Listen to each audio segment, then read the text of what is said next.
Support for Up to Date is provided by Geisinger, providing world-class care for our community, here where it matters.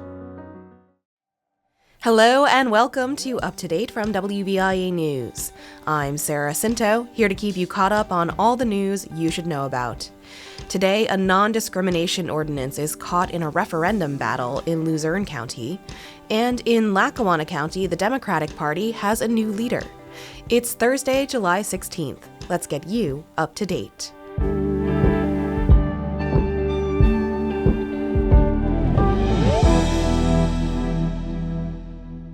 We'll start in Harrisburg today.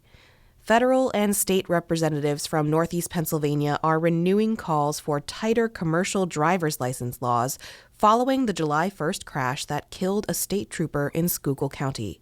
WVIA's Roger Dupuis has the story.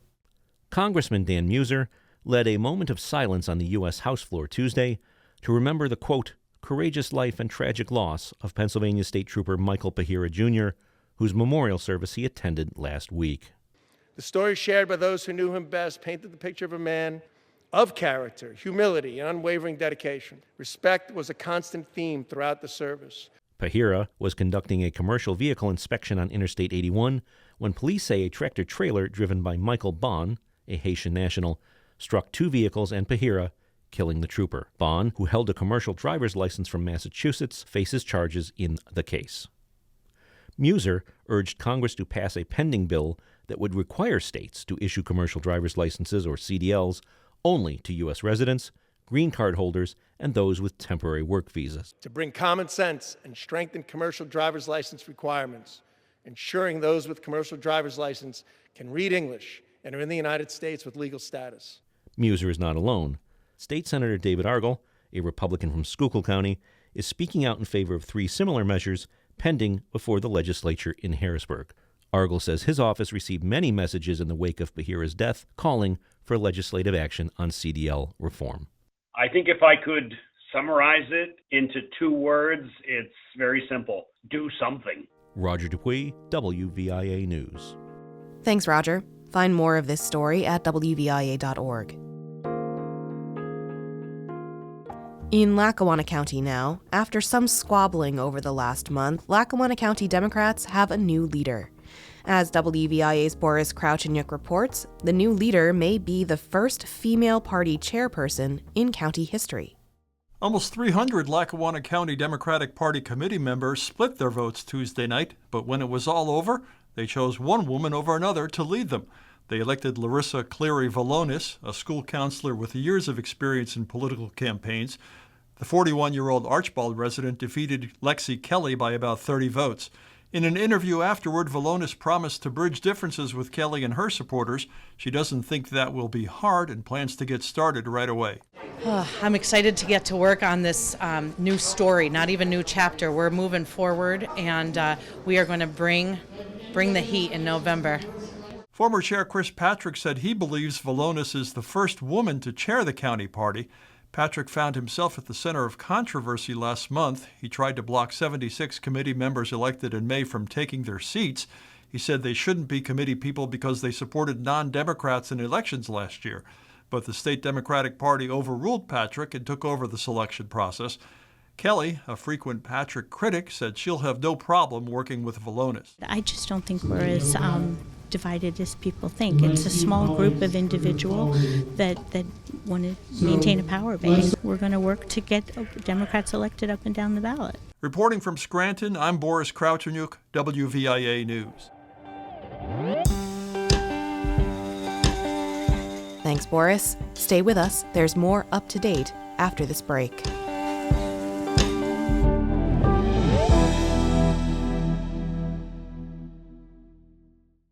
The work we do is only possible thanks to your support. I'm Lydia McFarland, healthcare reporter for WVIA News. We're proud to bring you the best news and information out there. Go to WVIA.org/news to see for yourself.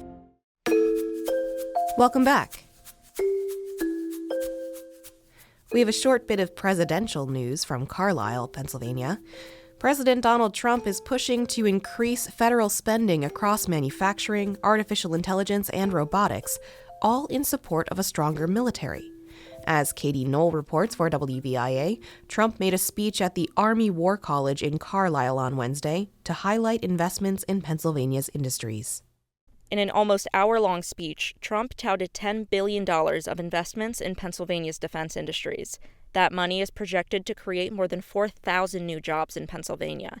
The state already employs over 190,000 people in the defense industry. This year we're celebrating the 250th anniversary of American freedom, and no state has been more central to protecting that freedom than the Commonwealth of Pennsylvania. Most of the major investments are in Philadelphia and Pittsburgh. Locally, Kratos Defense in York plans a new 167,000-square-foot facility. In Lancaster, Advanced Cooling Technologies will get a new facility to improve production of parts for satellites, defense systems, and AI data centers. In Carlisle, I'm Katie Knoll. Now back in Luzerne County, a non-discrimination ordinance passed by Luzerne County Council in June is caught in a battle to either repeal it or put it up for a countywide vote on whether or not to keep it. While county residents and officials trade petitions, lawsuits, and challenges, the fate of the law is uncertain.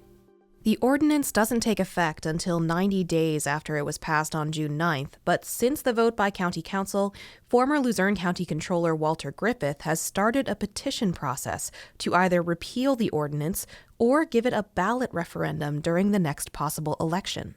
And I had no idea it was going to be as controversial an issue as it turned out to be.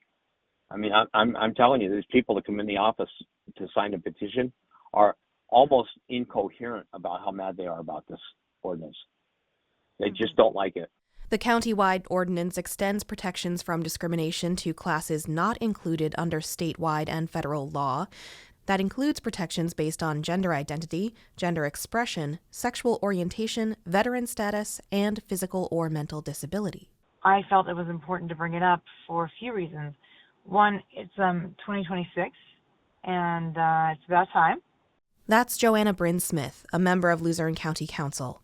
She introduced the non-discrimination ordinance and a companion law to create a Human Relations Commission this year.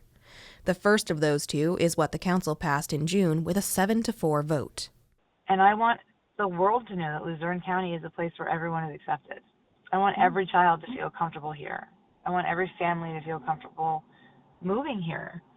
These ordinances are not just helpful for the people who live here, they're also helpful for businesses to bring new people here because they protect their families.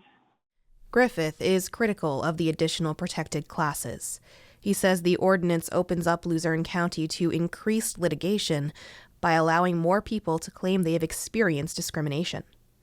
That's one reason why he started the petition, to get council to repeal the ordinance or put it up for a countywide vote. Griffith and his petitioner committee turned in the first step of the process in June, a petition that needed more than 1,100 signatures according to the county's home rule charter. That document was accepted by the county on June 23rd. Now, Griffith and his group need to get 11,650 signatures by August 7th, 10% of county votes cast in the 2022 gubernatorial election. That's a lot of signatures. That's a lot of people you got to contact. And they said, we want to do it, we want to try. I said, okay, well, let's do it. Smith also called the petition process, quote, a lot of work to undo the additional protections in the ordinance. I think a lot of this is coming from a focus on a specific part of the ordinance. And I think of it as a lot of it is coming from fear. But Griffith's initial petition is facing a challenge.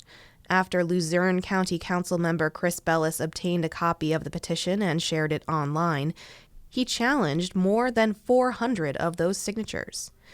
Bellis said it's his right to do so as a resident under the Home Rule Charter. People in the public should know if you sign a public referendum petition, you should expect public scrutiny. The Luzerne County Board of Elections has a public hearing scheduled for Thursday on the challenge, but Griffith said they've already gotten around 5,000 more signatures.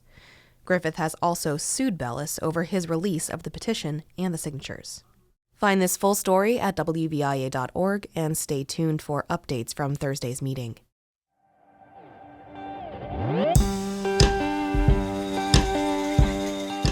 All right, I hope you're feeling up to date. Find more stories at WVIA.org. I'm Sarah Scinto. Thanks for listening today. One more show this week, so make sure you subscribe and tune in so you don't miss a beat. Have a great day, everyone. I'll catch you tomorrow, right here on Up to Date.